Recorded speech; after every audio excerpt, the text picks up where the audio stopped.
Bonjour à tous et bienvenue dans la vidéo. Aujourd'hui il va être question de ces images qui ont été diffusées par l'armée ukrainienne.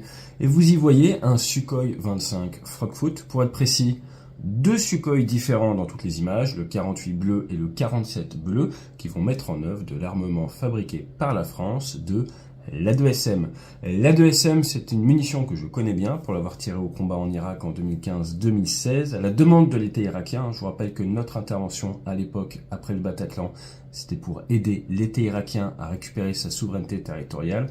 Et ce que je vous propose dans cette vidéo, c'est de voir un petit peu ce que ces images nous permettent de comprendre, de faire un petit rappel sur l'armée de l'air ukrainienne, également évoquer ce qui est dans la presse depuis quelques jours, ces fameux F-16 qui auraient abattu 6 missiles de croisière, à la fois avec du missile et du canon. Mais là, contrairement au Sukhoi 25, au moment où je tourne, en ce jeudi 9 janvier, nous ne disposons pas d'images. Et ça, c'est un point important à toujours se poser.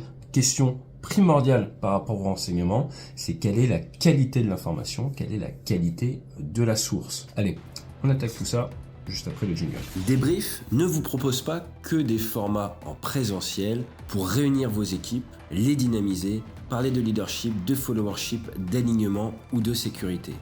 Nous vous proposons également en distanciel des conférences, des cours en ligne, mais aussi des workshops où certains de vos collaborateurs doivent piloter les avions, le tout dans un environnement spécialement mis en place pour faire travailler le collaboratif en distanciel. Même Forbes en avait parlé il y a quelques années. Alors n'hésitez pas à nous contacter directement sur le site debrief.org afin qu'on se retrouve très rapidement en vidéo.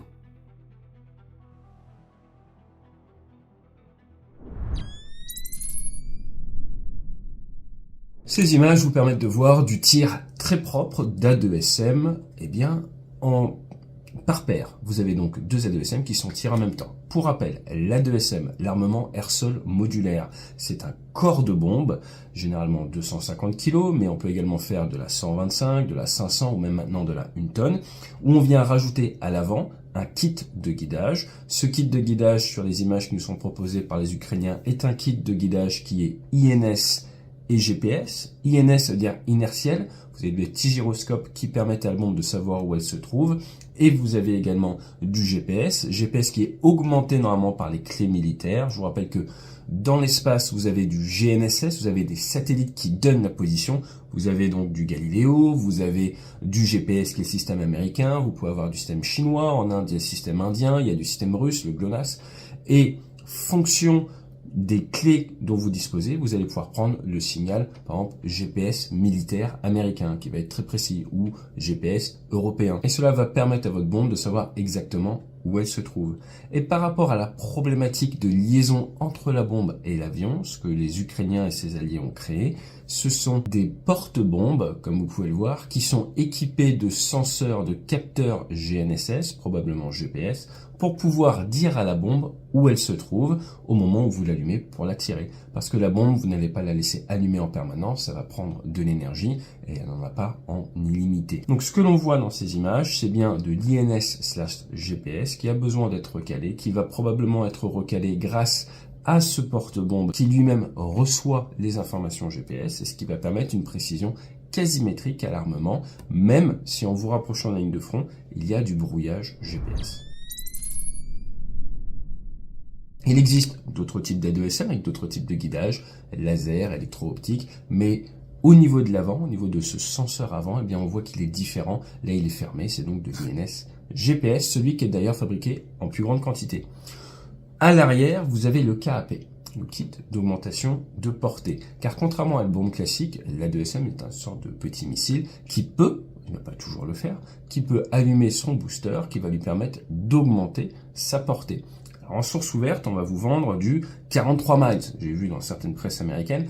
Je vous le dis tout de suite, notre Sukhoi 25 qui tire à basse altitude comme ça va absolument pas à 43 miles. Pourquoi? Parce que pour pouvoir aller à cette portée-là, il va falloir être très très haut et très rapide. Plus vous êtes bas, plus l'air est dense, moins vous avez d'énergie initiale, donc on va aller sur quelques kilomètres, ce qui est déjà très très bien. Pourquoi les tirer par paire? Parce que ces munitions sont intelligentes et vont se guider toutes seules jusqu'à la cible. En les tirant par paire, en une seule passe, eh bien, vous traitez de cible. Si vous allez dans une zone où vous prenez le risque de vous faire engager, vous voulez y rester le moins de temps possible. Il m'est déjà arrivé au combat de faire des passes avec 4 bombes qui partent en même temps. C'est assez impressionnant.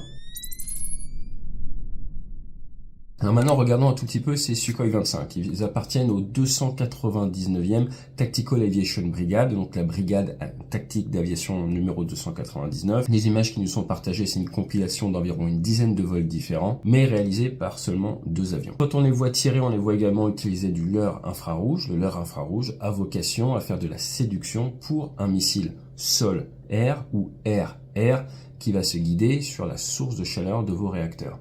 En envoyant du leurre infrarouge, en préventif, comme on dit, vous gênez en fait l'autodirecteur de l'adversaire, et si une personne est là prête à vous tirer dessus, qu'elle voit du leurre, à moins d'avoir un système extrêmement avancé, elle ne va pas savoir si son missile accroche le leurre ou accroche votre réacteur, et normalement ne va pas tirer, parce que ça risque à 9 chances sur 10 de gâcher le missile. Donc ce leurrage préventif, comme on dit, a des vertus pour éviter de se faire tirer dessus. Maintenant, si vous faites tirer dessus par de l'infrarouge, c'est du leurrage réactif à ce moment-là, et là vous espérez que la séduction fonctionne. Le Sukhoi 25 est un petit peu le dernier avion des Ukrainiens à être équipé d'A2SM. On avait vu sur MiG-29, on avait vu sur Sukhoi 27, d'ailleurs c'est le même porte-bombe qui est utilisé. Et pour ce qui est des A2SM, la France a très ouvertement annoncé qu'elle en livrait 50 par mois. Pourquoi l'annoncer? Encore une fois, on est sur un équilibre entre efficacité militaire et volonté politique de faire de la com. Comme vous le savez, si vous suivez cette chaîne, généralement les annonces politiques font plus de mal aux opérationnels qu'autre chose. Vivons heureux, vivons cachés. Je vois pas du tout l'intérêt d'annoncer qu'on en livre 50 par mois. Soit ils mentent sur les chiffres, soit si c'est pour donner les vrais chiffres, c'est complètement débile. Mais comme il semblerait que ce soit une compétition de qui livre pour le plus de dollars aux Ukrainiens, eh bien on a appris, de sources très officielles, en novembre 2024, que fin 2024, on en avait donné 600, et qu'il y a une volonté maintenant de monter la production à 1200. Ce qui est bien quand on communique de manière aussi transparente, en source ouverte, sur la réalité de sa production et de ses capacités de production, l'adversaire a beaucoup moins besoin de faire de l'espionnage, puisqu'on lui offre tout sur un plateau. Toujours est-il, ce que l'on sait grâce à Lausanne, grâce aux observateurs en source ouverte, c'est que les Ukrainiens ont perdu environ 20 Sukhoi 25 depuis le début de la guerre. C'est un avion qui date des années 70, premier vol en 75, opérationnel en 1981, et c'est un petit peu l'équivalent du A10 version bloc de l'Est. Il y en a plus de 1000 qui ont été fabriqués, et contrairement à ce qu'on pourrait croire, c'est quand même gros. Vous êtes entre 9 et 20 tonnes, vous n'êtes pas loin de la masse en fait d'un Rafale à la masse max. Mais par contre, ça se traîne. Ça fait du Mach 0,8, vous êtes donc même plus lent qu'un avion de ligne, mais c'est plutôt bien équipé pour faire de l'attaque au sol. Le problème, c'est qu'en un volant bas, à rapprocher, vous rentrez dans l'enveloppe de tir d'environ tout le monde sur le champ de bataille, et ce sont donc des avions qui ont été réfléchis pour être robustes, comme le A10, pour prendre et encaisser les coups. Alors c'est bien de prendre et encaisser les coups, mais au bout de quelques jours de combat, vous en avez moins. On a d'ailleurs récemment vu ces images assez impressionnantes d'un Sukhoi 25 qui se vache, qui se pose en très mauvais état, donc oui, c'est costaud, ça peut éventuellement vous ramener à la maison, mais derrière, ça va pas repartir, avoir un impact militaire très rapidement. Donc c'est un type d'aviation qui est en train d'être doucement remplacé par les drones.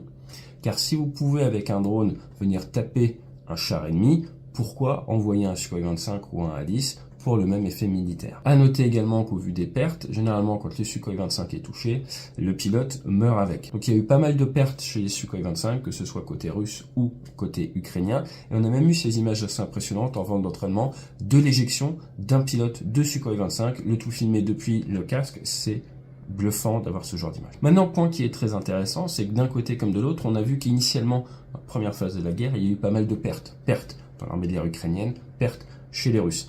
Et ces derniers temps, vous avez probablement remarqué qu'on entend beaucoup moins parler de pertes au niveau des avions.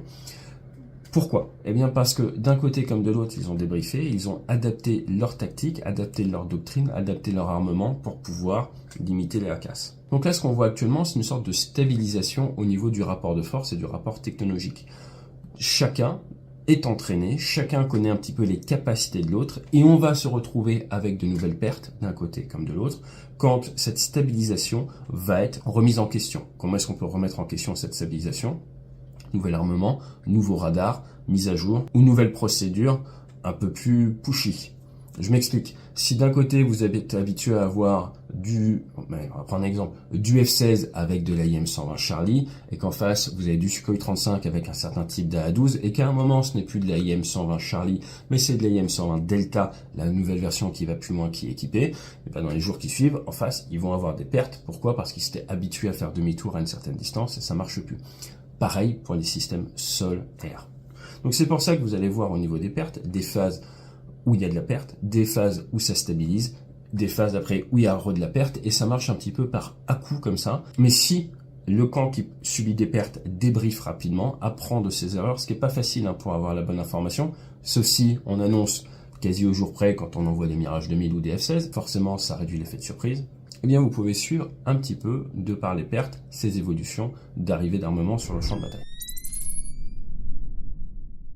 Alors maintenant, pour revenir sur le F-16 qui aurait abattu 6 missiles de croisière, ce qui est intéressant de voir, c'est que nous allons de plus en plus vers des armées qui augmentent le nombre de missiles sur les avions. On l'a vu avec les Super Hornets de la Navy, qui sont maintenant suréquipés en missiles RR pour faire la chasse aux drones. Alors des fois, les navires chassent les Hornets, on pourra en reparler sur la chaîne si vous voulez, avec le tir fratricide qui a abattu un F-18 et qui a failli abattre un deuxième F-18. Heureusement, le pilote a réussi à esquiver le missile SM-2. Mais ce qui est très intéressant, c'est de voir que maintenant, on utilise les avions de chasse pour aller intercepter des drones. On a vu le danger de ça avec un pilote de 1029 qui s'est auto-abattu en abattant un drone. Il faut donc rester à une certaine distance. Et les Ukrainiens ont annoncé qu'un de leurs pilotes avait réussi à abattre 4 missiles de croisière et après avait fini au canon en respectant la procédure qu'il avait appris sur simulateur aux États-Unis pour donc finir les autres missiles au canon. C'est plausible, ça fait complètement partie du domaine de compétence d'un pilote de combat. Ce qui est juste étonnant, c'est qu'à l'heure actuelle, le 9 janvier, les Ukrainiens n'aient pas partagé les images. Pourquoi? Parce que ça serait tout bénéfice pour eux de montrer que les F-16 sont efficaces dans la protection de leur espace aérien. Pourquoi est-ce que vous pouvez éventuellement refuser de partager les images, soit parce qu'ils n'ont pas les images, des fois les enregistreurs ne fonctionnent pas, soit parce qu'ils ne veulent pas montrer la distance d'engagement, soit parce qu'ils ne veulent pas montrer où sont tombés les missiles engagés, soit parce qu'en ce moment il y a un sprint de communication et de guerre de la communication à moins de 15 jours de l'investiture de Donald Trump. Dans tous les cas, si les images sortent, je me ferai un plaisir de les commenter. Encore une fois, absolument rien qui empêche un F-16 d'abattre 6 drones de croisière. Le récit qui en a été fait dans la presse est assez réaliste, mais là, contrairement au tir d'A2SM sur Sukhoi 25, on ne dispose pas de preuves visuelles.